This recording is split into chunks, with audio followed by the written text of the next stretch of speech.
So it is my pleasure to introduce tonight our two speakers. Ann Lacey is the Senior Manager for North American Programs at the International Crane Foundation. And Davin Lopez is the Whooping Crane Coordinator for the Wisconsin DNR. And without further introduction, I'm going to turn it over to them and let them have it. Thank you so much. I'm just going to do the obligatory. Is this thing on? Can you hear me? And can you see the International Crane Foundation and Wisconsin Department of Natural Resources? Yes. Excellent. So yeah, we're tag teaming this today. David, I was trying to remember, Davin, how long we have worked together on Whooping Crane Reintroduction. Do you remember? Almost a decade. It seems like forever, but it's only been an eternity. And we're still talking to each other. No, it's been a grand time and mostly a success working together and not having anything to do with either one of us on Whooping Crane Reintroduction. So what we're going to go through today is kind of telling you updates on where we are after 20 years of reintroducing whooping cranes into the Wisconsin landscape. And so I chose the title Only Threatened. Can you imagine a world where the whooping crane isn't an endangered species? But you know, that's our ultimate goal, is to downlist this species. So only threatened, you know, that's the good news. And so here we are.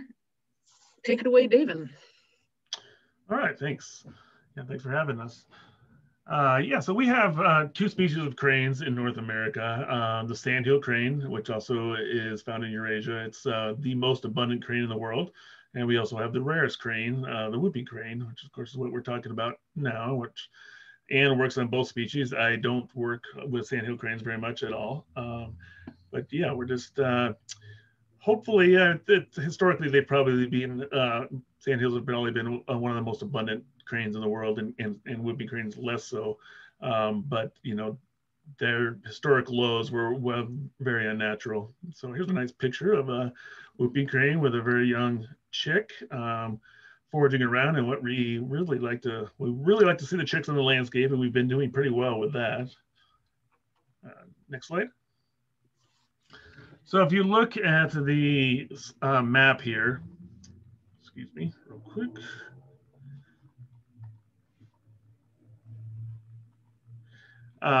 Historically, the known breeding ranges were outlined in those dark green areas, and they were very limited. And the only natural occurring population since about the 1950s was the wood buffalo, Aransas wood buffalo population that you can see on the western side there, that winters way up north, summer's way up north in wood buffalo, and then winters way down on the coast of Texas. In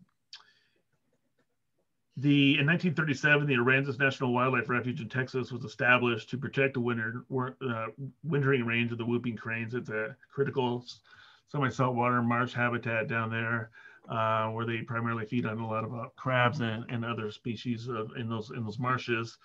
But by 1941, this is how critically endangered the birds were. There was only about 15 cranes known in the wild. North America wide, but that's worldwide for this species. And in 1954, it wasn't until 1954 that their summering breeding range was discovered way up there in the very remote Wood Buffalo National Park. And based on that, after that discovery, eggs were taken from that national park, the breeding area, and captive populations were established to try to start breeding these in captivity. And the ultimate goal, well, first just to preserve the species in itself, but with the ultimate goal then would be to reintroduce and to bolster the wild population in some ways. But yeah, just like any species, unfortunately, a lot of species that have gotten to this point went extinct, and we're very fortunate, and the numbers are still low, but we're very fortunate that they did not, and they were able to bounce back to where we are today, which is in fact fantastic, but it's a whole lot better than 15 birds. And so, just to keep that population, just keep the population of birds and the species alive was a major accomplishment with that early captive breeding efforts from the wild eggs that they harvested. So there's been numerous attempts over the years to establish wild populations of whooping cranes, of which I'll cover a little bit. Specifically, the one that we're obviously focused on is the one here in Wisconsin. You can see that's the cursor going over to that, and that migrates basically from Wisconsin, upper Midwest, down to now the Southeast. Very few birds go all the way to Florida anymore, but mostly in that into Alabama and Indiana are the main wintering sites now. So next slide, please. I just, two other things to mention that's worth mentioning, that we'll talk more about this later, but there's two other non-migratory populations. One that's no longer being supplemented by captive rearing here in the Kissimmee Prairie of Florida, and the non-migratory population that's being reintroduced to coastal Louisiana as well.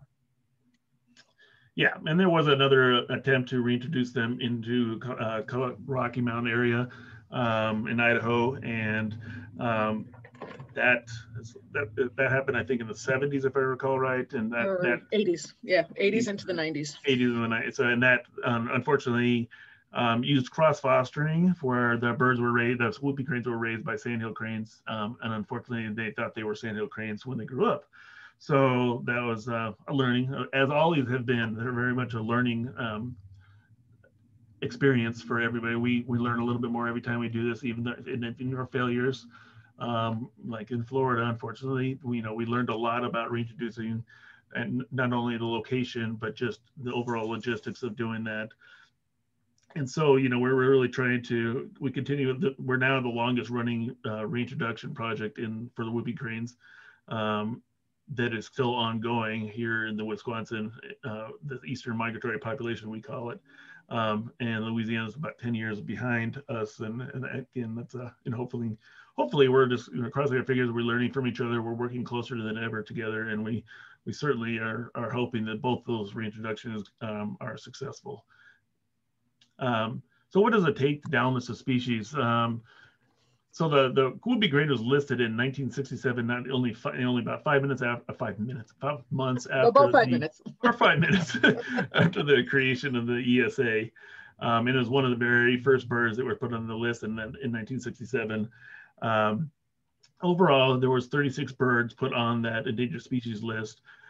Just over half of them were from Hawaii, the Pacific Islands, for obvious reasons, with island biogeography and their isolation and very endemic status. 4 are still unknown, and 4 have been downlisted and removed. I'd make that 5 now, actually, with one of my other projects is the Curlin's Warbler project that has now been delisted as a couple of years ago, because they didn't even get downlisted. It just went straight to delisted with but more than double the population recovery goals. So that's a success story. And they were one of the first birds ever listed on this too. And then unfortunately, 4 species have gone extinct. Let's see.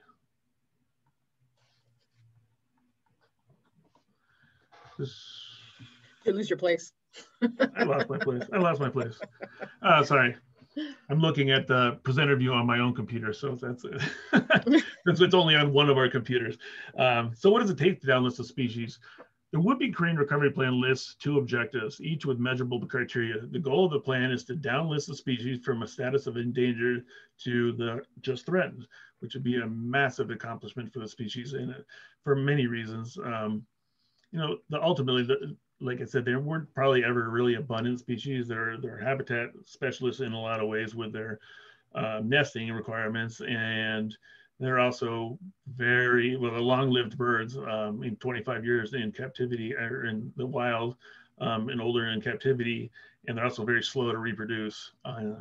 Twinning, they usually lay 2 eggs, and twinning is very rare in the species, so they rarely raise 2 birds to fledge. Usually one of that second chick dies relatively early. And we'll get into more of some of the hurdles that we faced in getting them to that magical fledging age. But yeah, it's just with any kind of species that has a slow reproductive output like this, it's just reintroducing them, however you do it, is a very painstaking process. But that said, the objectives are to establish and maintain a self-sustaining population of whooping cranes in the wild that are genetically stable and resilient to stochastic environmental events. And the key word in there is self-sustaining. And by that, we mean that we don't want to be, we want to get out of the business of raising and releasing whooping cranes from captive areas into the wild populations to supplement the overall any wild reproduction we have. And until we get to that point, I mean, we can continue to put out birds from the captive reared facilities, but until we actually have a self-sustaining population, they're not going to be downlisted at all. So one of the ways we really do this, and I want you to memorize this table because there will be a quiz at the end. But now this I chose the font. Yeah. So this is the way we would maintain a genetically stable population. This is called a stud book. And basically all the birds that are in captivity are outlined on these tables, with green being the most, one axis is males, and the other axis females, green being the most desirable. So they carefully manage, Kim Boardman of ICF is the stud book manager for all the whooping cranes in captivity, and basically very carefully try to manage what birds breed with which birds, and then what if those any successful offspring come out of that that are fledged, what happens to those offspring, whether they are released or whether they're genetically valuable enough to hold back into the captive population. It's to some people it seems a little bit counterintuitive that we're holding back the most genetically viable birds. But we still have a very, given that there was 15 birds in this population, I mean, obviously they went through a genetic bottleneck, and we're still really concerned with the genetic variability and viability of the species. And so we want to have the most genetically valuable birds do the most breeding, which is obviously been doing in captivity. So we typically reserve the birds that are not quite as genetically valuable for the releases and hold back some of the more genetically valuable birds. But it's a huge mathematical and logistical undertaking just to keep track of all this and try to shuffle birds around and so forth. Yeah, that is actually a wall-sized poster. I think those are just the birds that are in captivity here breeding at ICF. So that's a huge thing. That's supposed to be wall-sized. So overall, this is a little bit out of date, but overall the population goals and highlight the areas where the criteria for downlisting the birds species is highlighted in that yellow on the left. And it's basically the number on the left is the number of total birds, the number on the right is the number of breeding pairs. So basically, you have to read that it's 1,000. If the Aransas wood buffalo population, which is currently self-sustaining and continues to grow, which we love to see, but to be the only population in the whooping crane, remaining in the whooping cranes in the wild, they would need 1,000 individuals and 250 breeding pairs. So that's a lot. Right now there are about 500 birds and about 90 some breeding pairs. So they're not even anywhere close to that. And obviously that number is really big because having all your birds in one population presents a huge risk for any stochastic events like disease, weather, and so forth. So then you drop it down so that if we're successful in any of the reintroductions, basically that number drops down to 400 individuals and 100 breeding pairs. And that would mean that if only one of the populations was successful in reintroductions, it would be 120 individuals and 30 breeding pairs in either the EMP or the Louisiana project. And then if both of them are successful, that number drops down a little bit more. So ideally, we would like to have 3 different populations out there, and we would reach the goals of 100 pairs and 100 individuals with 25 breeding pairs. And you can see that, Louisiana is approaching that. The EMP has already accomplished the 100 pairs. We're down a little bit now, and I'll get into that a little bit in total numbers, but we reached that goal a few years back. But that's not self-sustaining. The way we got to that was mostly through doing a lot of releases. We do have some fledging and wild reproduction, but not enough to sustain it. So again, although we've reached that metric, it's not the metric we need because it doesn't have that self-sustaining capacity. So here's all the birds that we've released over time. And we are down to about 80 cranes as of early this year. One of the main reasons is that is we haven't been doing any captive releases. We did 0 captive releases last year in 2020 due to COVID. But before that, we had really been limited on our captive releases, both in Louisiana and the EMP, because one of our main reproductive centers, breeding centers, the Patuxent Wildlife Research Center in Maryland, ceased their whooping crane breeding program. And so those birds, for the most part, were shipped to other breeding facilities. But whenever you do that, you can expect a delay in those birds coming back online, quote unquote, and starting to reproduce again. So we were in that lag, and we still are a little bit in that lag of captive breeding being suppressed because of a lot of those birds that were in new housing locations. So still our main area is International Crane Federation for breeding, but we still have a lot of the other, we brought a whole lot of other partners online to try to take up where the Patuxent left off. But you can see that ultimately the initial releases were all ultralight led, and that was because we needed to be able to teach them a migratory population, a migratory pathway, I should say.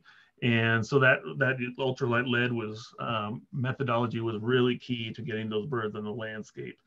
We didn't really know how they were going to interact with sandhills, and at that time, especially, because of past lessons, we didn't want them to really interact with sandhills too much. They do now, and a lot of them will follow sandhills on migration. But as time went on, we started other release methods that are also costume reared, just like the ultralight were, and those are the yellow, the direct autumn release is called, which aren't taught to the migratory pattern. They're raised in captivity with costume humans, and then they're released into the wild. And the idea is they initially, hopefully, they would follow other whooping cranes, and a lot of times they did follow some sandhills through, and we haven't really had a lot of detrimental issues on that. But we're still struggling with the key metric, and that's fledging, getting these birds to fledging. We've had an increasing reproduction over the years, but wild hatch fledging, it continues to be an elusive goal for us. And we're not really sure why. But that led us to, and we'll get in, and it'll expand on that a little bit, but that got us into the parent reared release method, where these birds are reared in captivity by other whooping cranes, and then released similar to how the dar birds were released, except for in smaller groups. So you can see we've released, released well over like 320 some birds now into the wild. We see a lot of promise, but we're still struggling. That last hurdle is getting those chicks that hatch to fledge, and then ultimately, of course, reproduce. But we haven't had a lot of problems once they fledge. We've had a very good adult survival on the landscape, whether they be released birds or wild hatch birds. Initially, we had some poor nesting issues that we've overcome because of probably from black fly issues. And we've been able to manage around that, but we still have a really unnaturally, compared to the wild population of Ranz's wood buffalo, we have a very unnaturally high mortality rate between hatching and fledging. Yeah, that was a bad note to end on, David. I'd like to emphasize the number, the green bar here, the section on top is getting bigger and bigger, which is good. So we have 17 birds in the population as of last month or 2 months ago that are living in the wild as wild hatch. So that's what we're looking to continue. Wanted you to put a positive spin on it. Yep. I'm an eternal optimist. So here we go. We have, these birds out on the landscape, and they are, considering they were raised by people and, in a costume, white sheet, they're showing these great pairing behaviors. They're finding food, they're building nests. They are, defending their territories, and they're putting their nests in good spots for the majority. And most importantly, they're laying fertile eggs, especially when we compare our population to, for example, Louisiana. We have very, very high egg fertility rates, which is phenomenal. So getting them from that point to this is really right now the biggest hurdle that we have, is getting the birds to this age where they are capable of their own flight. Once they get over that hump, they're so much safer to get away from predators and move and get different food sources and things, and follow their parents on migration. So this is where we're kind of stuck right now. And here's the history of our nesting. So we have a lot of nesting pairs and eggs hatching again, but we have that poor fledging rate. So the very first nests that we had, 2 pair in 2005, and it has gradually increased since then. And likewise, the number of chicks that have hatched out of those nests has increased. You can see we had a real low in 13, but it got so high. But it's this disparity between the number of chicks hatched and the number of chicks that have fledged in those years that was really starting to be a bummer. So it was around, we did our black fly control in experiments in the Necedah nesting area in the early 2010s. So down and around here, we did treatments in the Yellow River to see if control of black flies would help the nesting success, and it did. And I'll kind of go into that a little bit more in a few slides, that the nest management that we're doing seems to work very, very well. Their nest constancy is great. They sit for 30 days. And again, they hatch out these chicks. So this has a lot to do with that. Here, if anybody remembers, April of 2018, and the lovely, lovely snowstorm that we had, there were a few nests that were lost, and a lot of birds did not re-nest. So that's why there's a divot in 2018. But of those birds that didn't nest and hatch out chicks, we had the most. We had 6 chicks that fledged that year. It was stunning. It was stunning. And so we want to keep that number continuing up, in increasing every year. So again, the eternal optimist in me says that. So now our question is, we've started to do some adaptive management, like the nest management that I spoke of. But basically, at our annual meetings, we get together and we offer up many an opinion. What should we do? What direction should we go? And basically, we boiled it down to either it's the habitat that they are in that's wrong, or it's their behaviors. They're either doing something that is wrong, or there is something missing in their behaviors that they can't fledge chicks. Both of these things that we can measure, they're comparable, and eventually manage for. So this is what we decided. If we focus on at least these 2 things, we will get very, very far. So for habitat, this is a figure actually of the historic records of whooping crane sightings and nesting mostly from pre-European settlement. And so if you see this red outline here, basically is the core of the breeding area pre-European settlement, that as far as we can tell from records. And we're talking missionaries, French fur trappers, Native Americans, a lot of those kind of records. And here's wood buffalo way up here. It's not even, we have that in the historic record now, but it is seriously disjointed from where we have the bulk of the records through the prairie pothole region down into Iowa, not even in Wisconsin. So this in the upper right is a picture of wood buffalo. So that's what Wood Buffalo National Park looks like. It is phenomenal up there. It's just vast wetlands as far as the eye can see. Here's what the prairie pothole region looks like. This is the little bits that are left. This is a book by Jim Brandenburg saying breaking the prairie. And so you can imagine what this plowing up these prairies and draining a majority of these wetlands did. What did it do to Iowa? They have less than 1% or barely 1% of their native wetlands.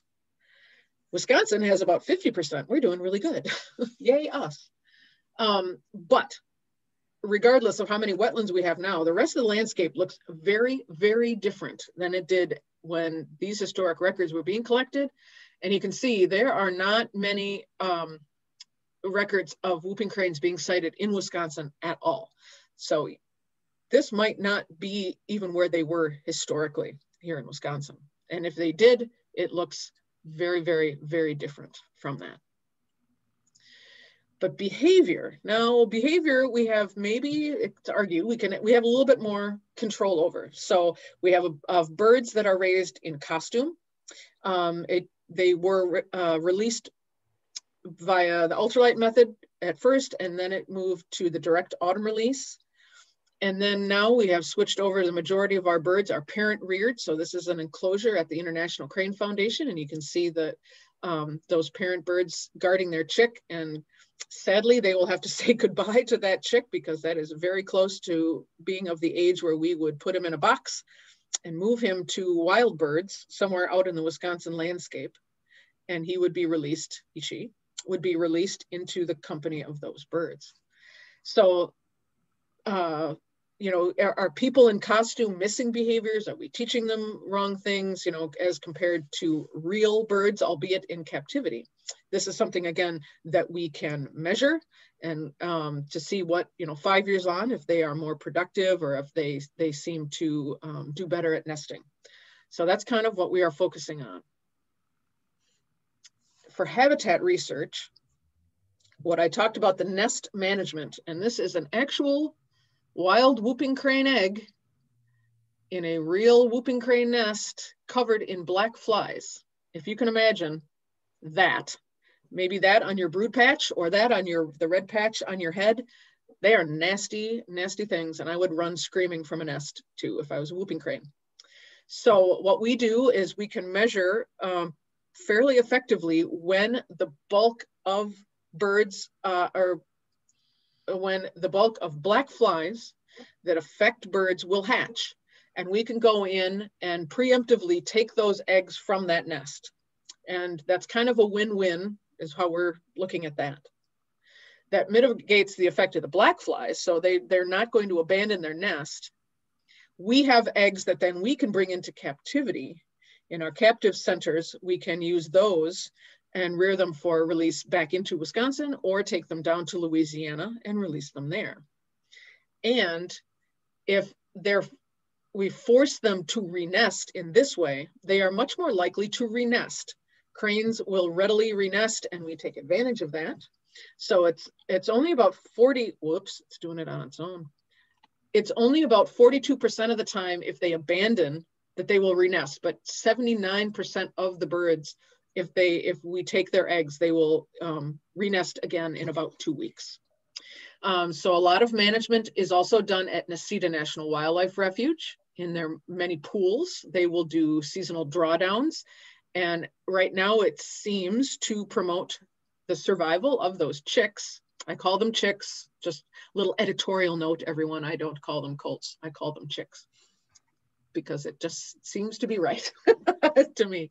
So that seems to be, we have a very low sample size is the problem.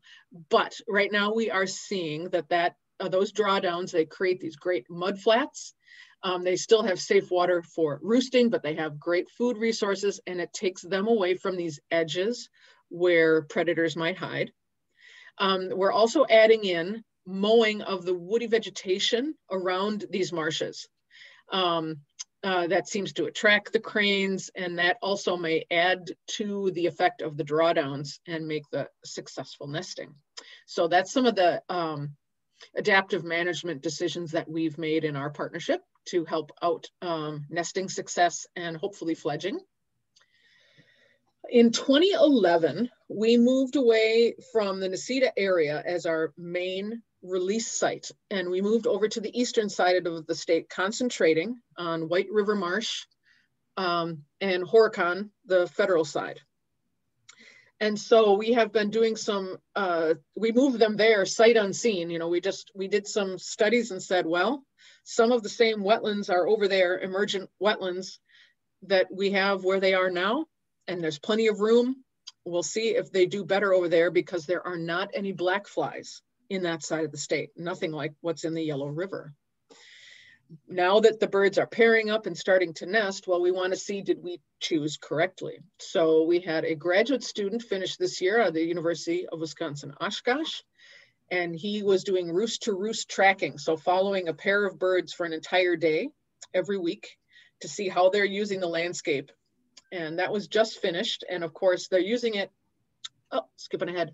They are using it very differently because this side of the state is so much more agricultural lands that are surrounding those wetlands.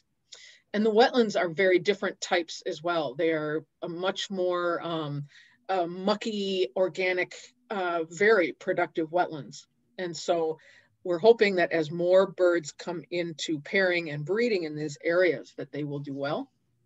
Likewise, we had a graduate student that also just finished at the University of Wisconsin-Stevens Point that was looking at the nesting success of all of these birds in Horicon Marsh with nest cameras, with the thought that, well, if Sandhill cranes are not doing very well in Horicon, we can't really expect whooping cranes to do so either. And the irony is the nesting success of the sandhills is fairly high. We have a lot of sandhills that are hatching out chicks. But if anyone has canoed through Horicon, you know that this is the view. It is thick, thick cattail. There are very few sandhills. And again, the sample size is low because we had to try to mark sandhills in Horicon. That was hard for this graduate project. The survival of those chicks was very low.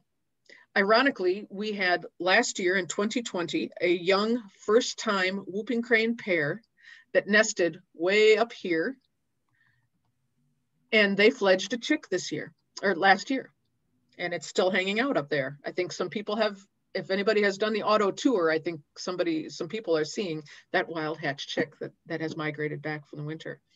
So that was an incredible success. We're so happy. And it's still kind of unknown exactly how, as more whooping cranes set up territories in Horicon, how they will do, but we continue to monitor because, Davin? Yes. We are making progress. Overall, the population is increasing, and that's what we want to see. Largely, that's from the Rhinds wood buffalo population, but you know, that it's really been heartening to see that continued growth of that population. Louisiana is slowly growing over the last few years, again, and we're down a little bit, but we're both very dependent on released birds, in which we haven't been doing a lot. And then you see the remnant Florida non-migratory population that stands at about 9 birds. Some of those birds that were previously there were moved over to Louisiana, being both non-migratory populations.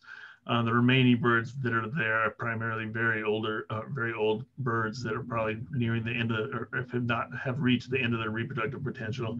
So the idea is just to let them live out their lives in sunny Florida.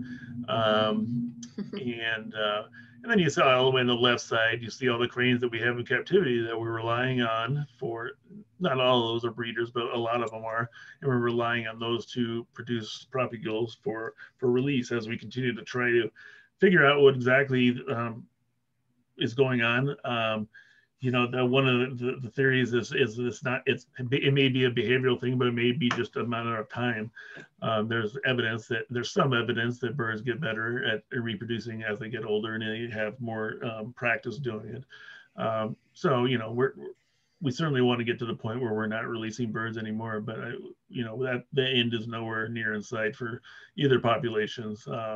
So we're going to continue to rely on those propagules as we try to, you know, continue to work on the self-sustaining part of it.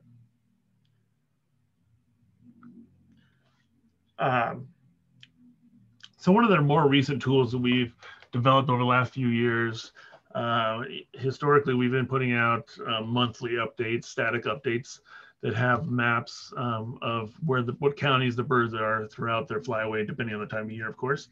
And through ICF leading the charge on the technology side of it, we developed the partnership at that time with the Whooping Crane Eastern Partnership, which is now morphed into a broader partnership with the Louisiana population, and we're just a reintroduction team. But we developed this map here for the Eastern migratory population. And at any given time, you can go onto this map at savingcranes.org, Whooper map. One way you can get to that is just click on their field guide, the Whooping Cranes, and it'll talk to you about, it'll give you various options about reporting banded whooping cranes or learning more about them, or this map here. But those orange spots indicate the counties that the birds are last reported in, as you know, so it's not exactly real time, but if you know, as the reports are, a lot of these reports are pushed in automatically from our database, from our data generated points from GPS locations and satellite locations. And so a lot of this is, you know, if we've gotten recent readings on them, the data are going in there relatively soon thereafter, just because they're a sensitive species. Then of course we, other than some of the larger areas where they're commonly winter or summer, we never report them to anything finer than the county scale. So that's how they're mapped. But then if you also hover over that, which you can't, this is a static here, but you can't do it, then it'll give you information on which birds are there, as well as links then that you can then find out the history of that bird, whether it was captive reared, wild reared, who its parents were, what year it was released, any sort of notable highlights of its life, and so forth. So it's really a great way to just keep track of people. Really, especially when it's such a small population, people really like to follow individual birds, and they may be birds that they've seen in person. All of the birds are color marked, so, or almost all of them are color marked, so we know which birds are which. They're personally identifiable for each individual. And people like to follow those birds if they've had some experience with them, or they just like their story. So this is a good way for them to kind of follow them in more of a real-time method, especially when they're on migration, when they're moving around a lot. It gets a little dull in the summer and winter when they're not moving too much, but it's pretty exciting on migration times. Yeah. So I screenshotted this map yesterday, and I think it's probably already changed. I don't know if there's still birds down in northern Alabama. So this is where one of the main wintering areas, Wheeler National Wildlife Refuge, is right in there. And there's another few birds that are along the Tennessee River up in this area, but they may have been moving north already yesterday. So yay them. And of note, I mean, if you go back real quick, and sorry. Okay. Whoop. Giving it all away. The other way back, yeah. And of note, of recently, you know, we've had birds. Again, the birds are wintering all on that southeastern flyway, anywhere from Illinois down to like Alabama, and very few. I don't know if we had any birds go to Florida this year. Did we? And one. Okay, we had one bird in Florida. So, although all the ultralight birds were ultimately released in Florida when they at the end of their migration, when they thought that they could choose their own migration path. I mean, originally those locations in Florida were chosen for their sort of similarity to Aransas in Texas with the kind of the coastal marshes, and we thought maybe they'd really like that, but for whatever reason, our birds don't really seem to care too much about that. So they're you know, they kind of just stopped and picked wetlands along the way, and so long as those wetlands stay ice free, which is really the key for them, they'll stay there all winter. Sometimes they're pretty plastic in their movements in the winter, so if something freezes over, they'll likely move. A lot of times they don't move until they have to move, especially you know, out of their summering grounds until it freezes over. And the cold weather doesn't bother them really at all. So it's not just the cold, it's more roosting habitat. And you can also, so we've had birds summer in Illinois, and we've had birds summer, and we just continue to have birds summer in Michigan. You know, and initially we really tried to keep all those birds in Wisconsin because the population is so low. We wanted to, you know, concentrate them.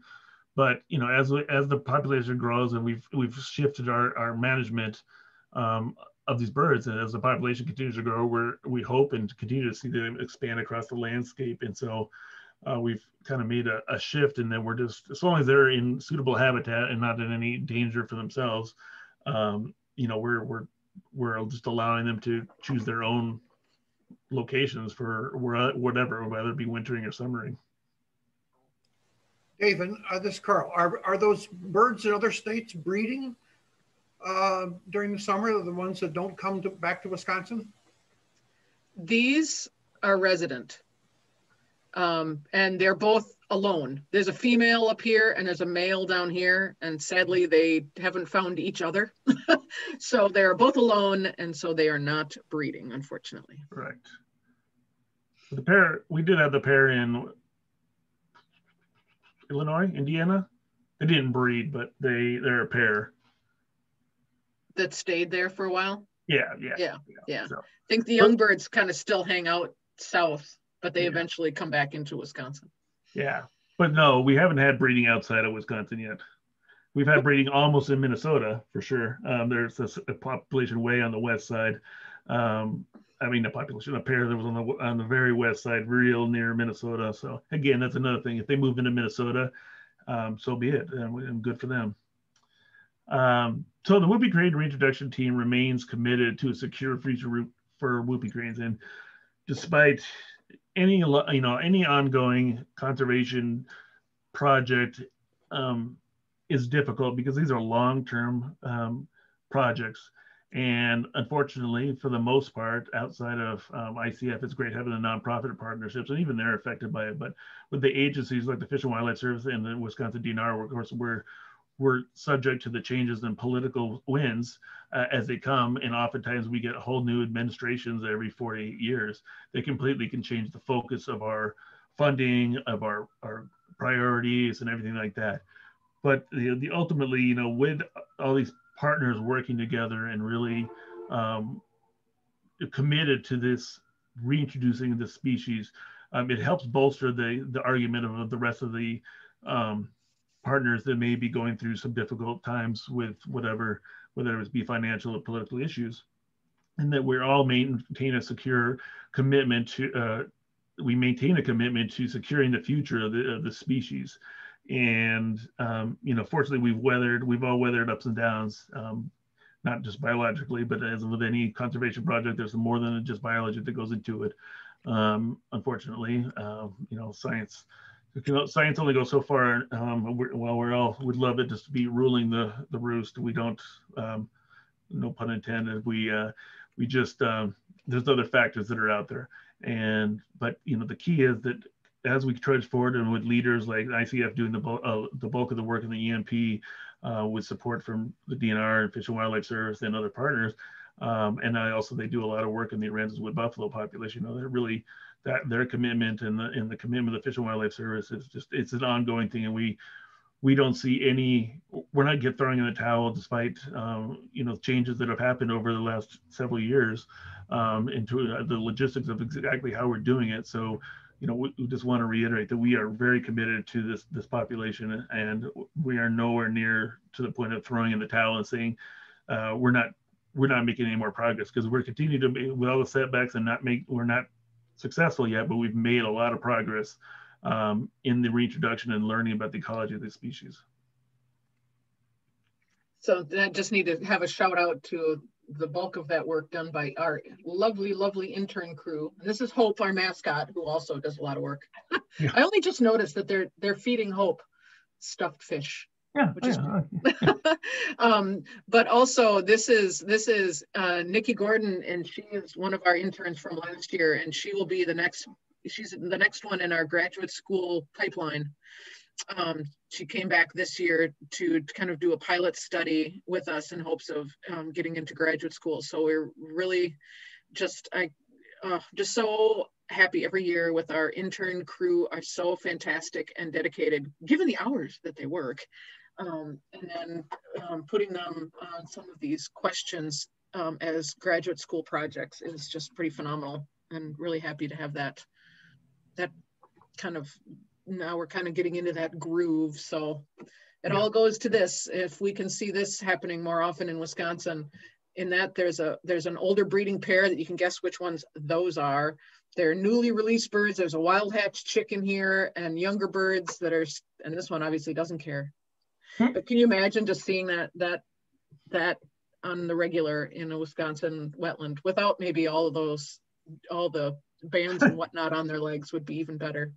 All the hardware, all the bands, and you think you see hanging down their antenna for the antennas on the radios, and there's satellite transmitters, and oh goodness. So someday they will not have those, and we will be greatly rejoicing. So I doubt that we've answered every question.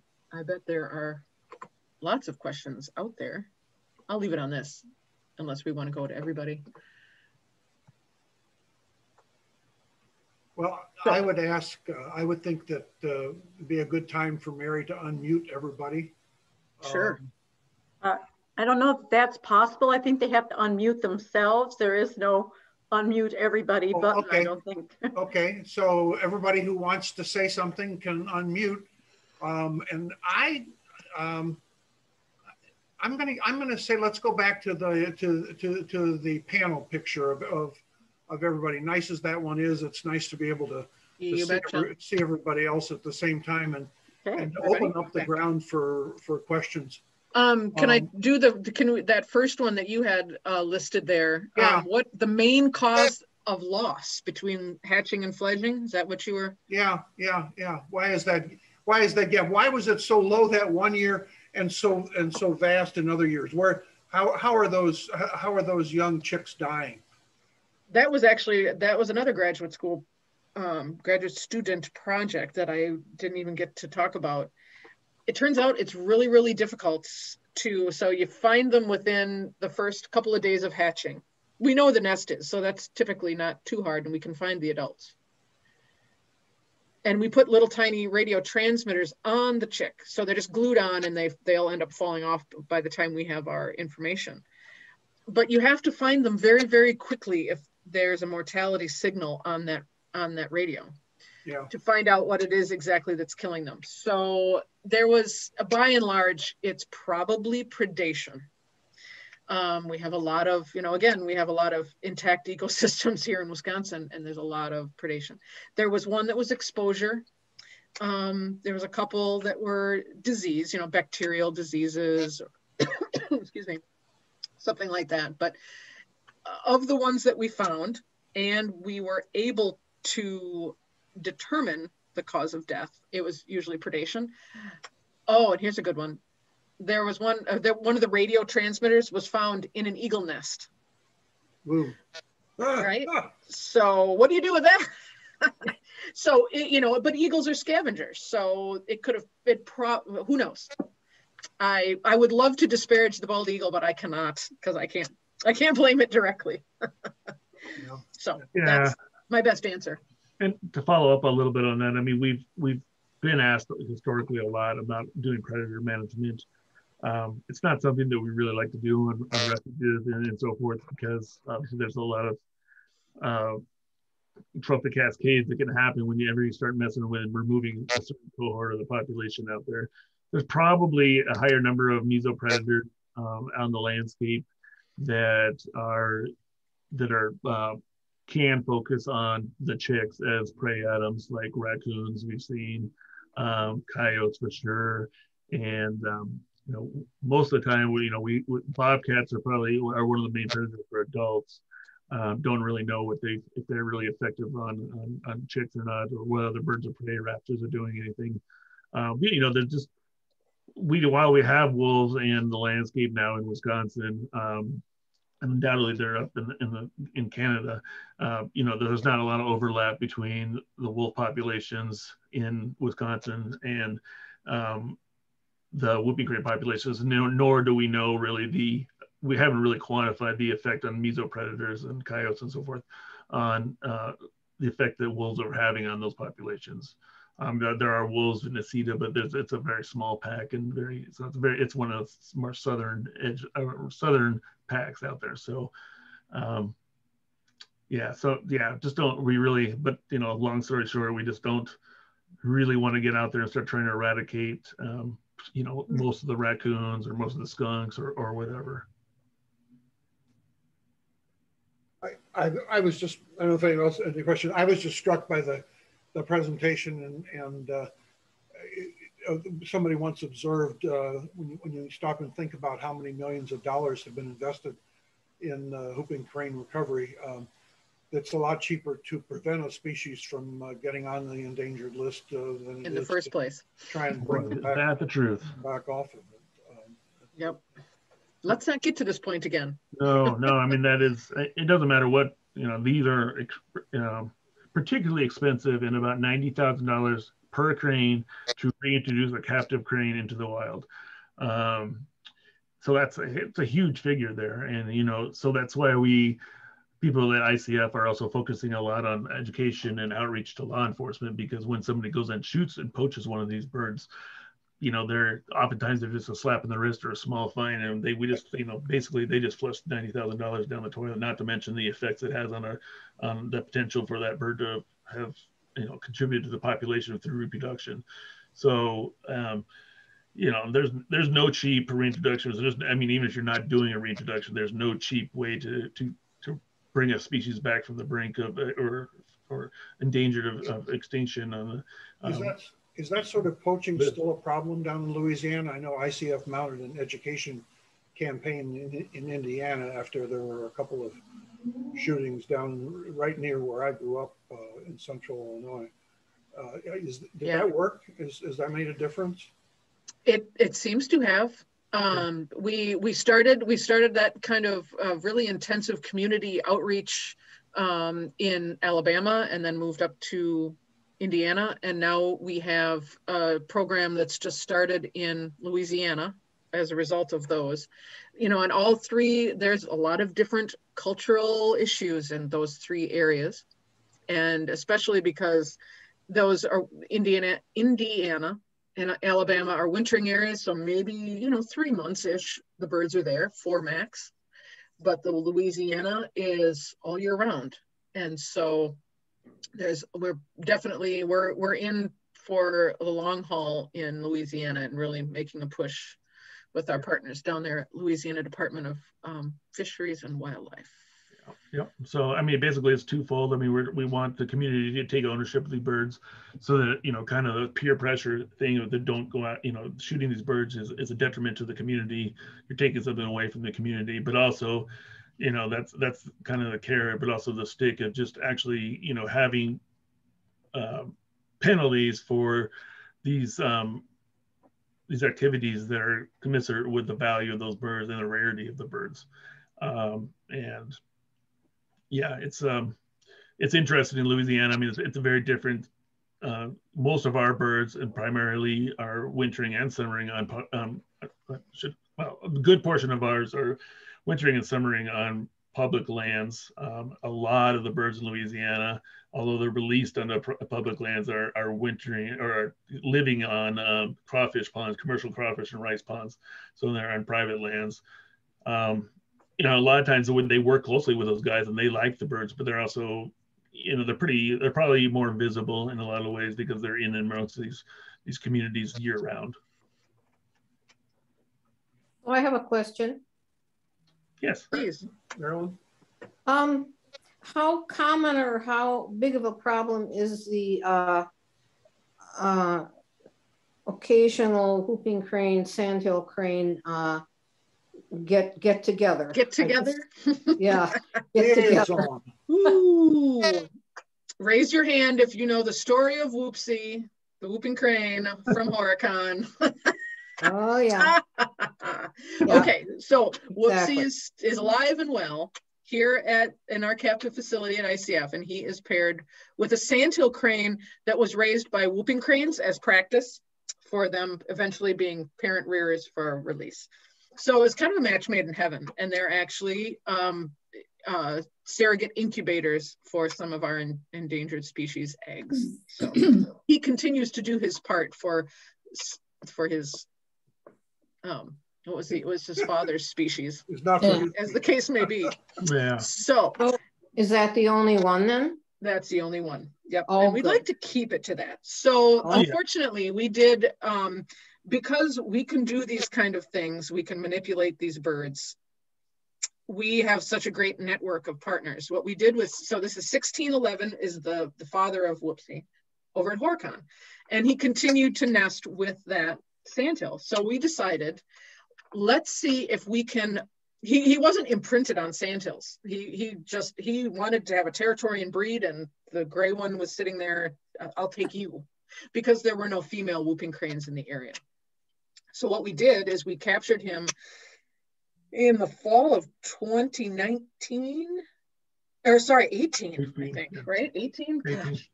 And we had a bird that was raised in costume that had a wing injury that had since healed, but was never released. And she was here at ICF. And so we thought, let's see if we can make a love match.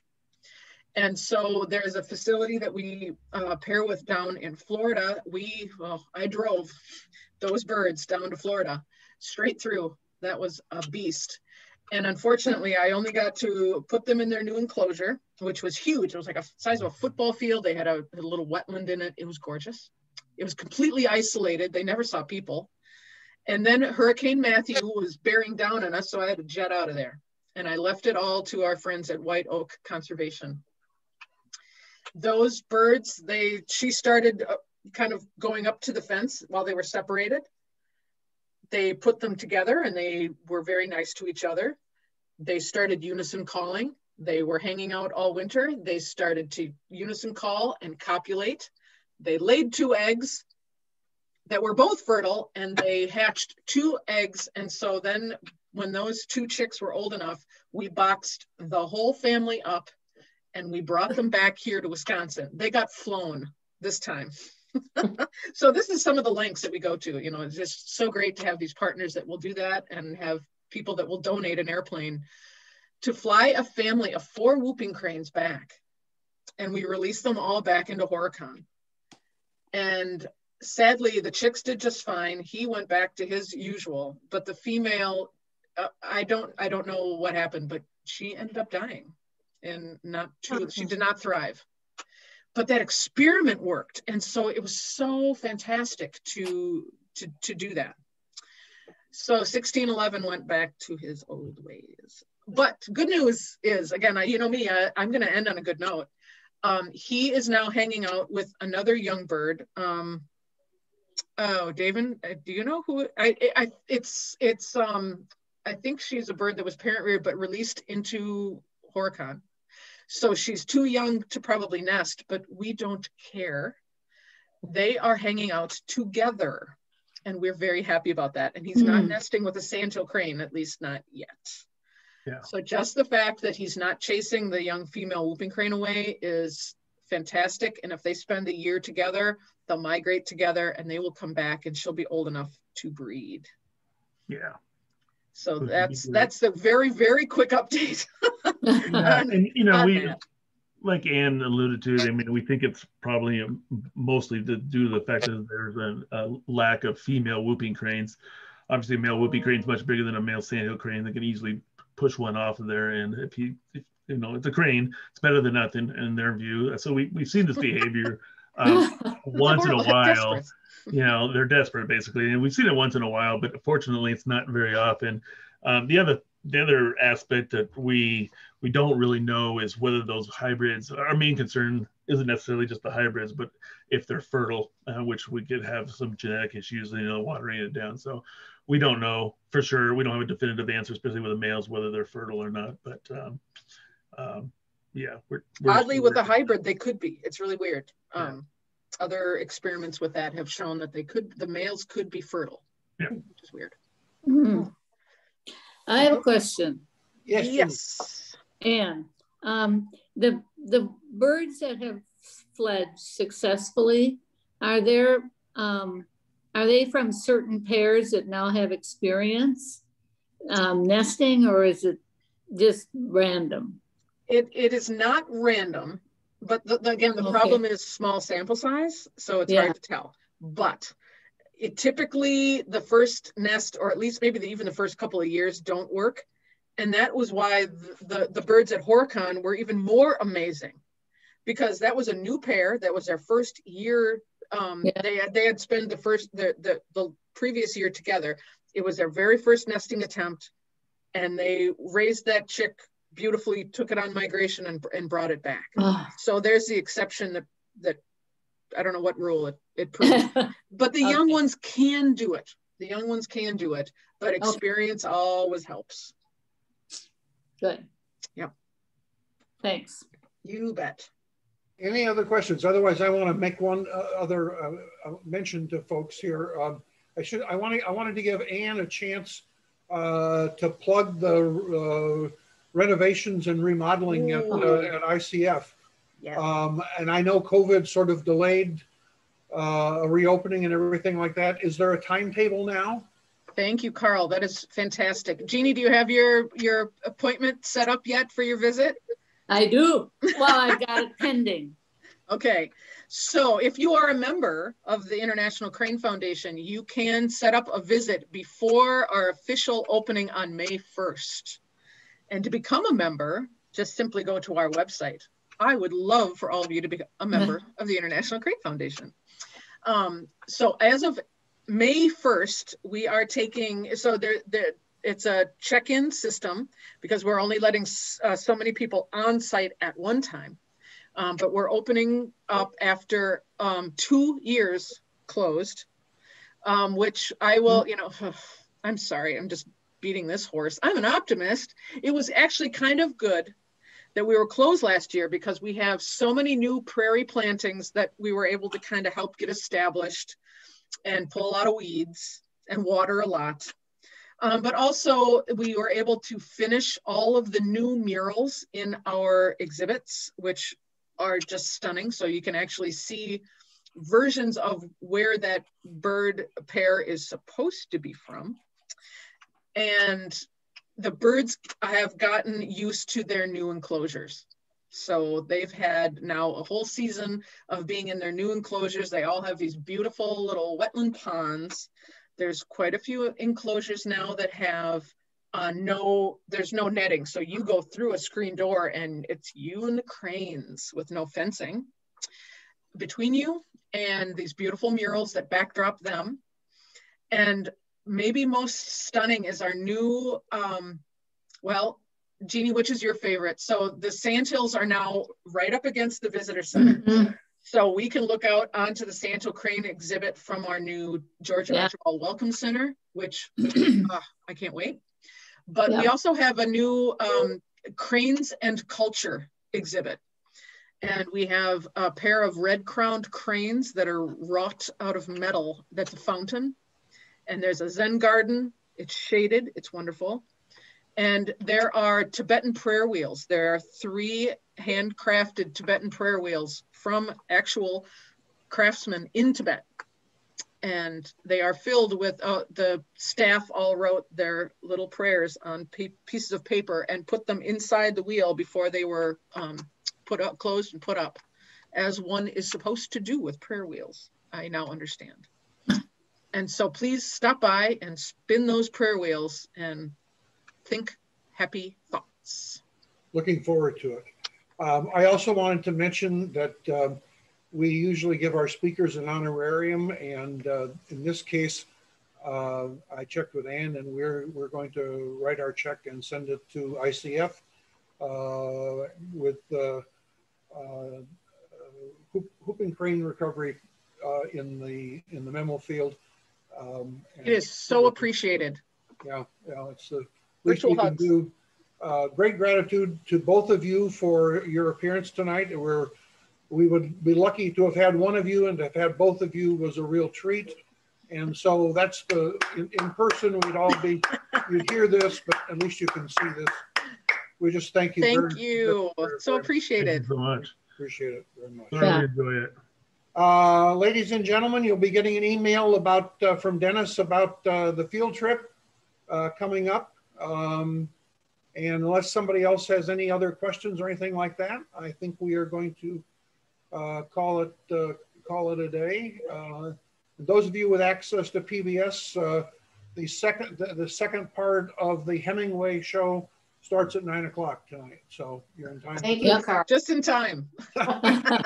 Thank you all very much. Look forward to seeing you again in May. Sumner Madison will be back with us for the May program. So we're looking forward to that as well. Thank you all, and a good night. Thanks, Carl. Thanks, Thank you Carl. all. Thank you, Carl. Night. Night. Good night. Night.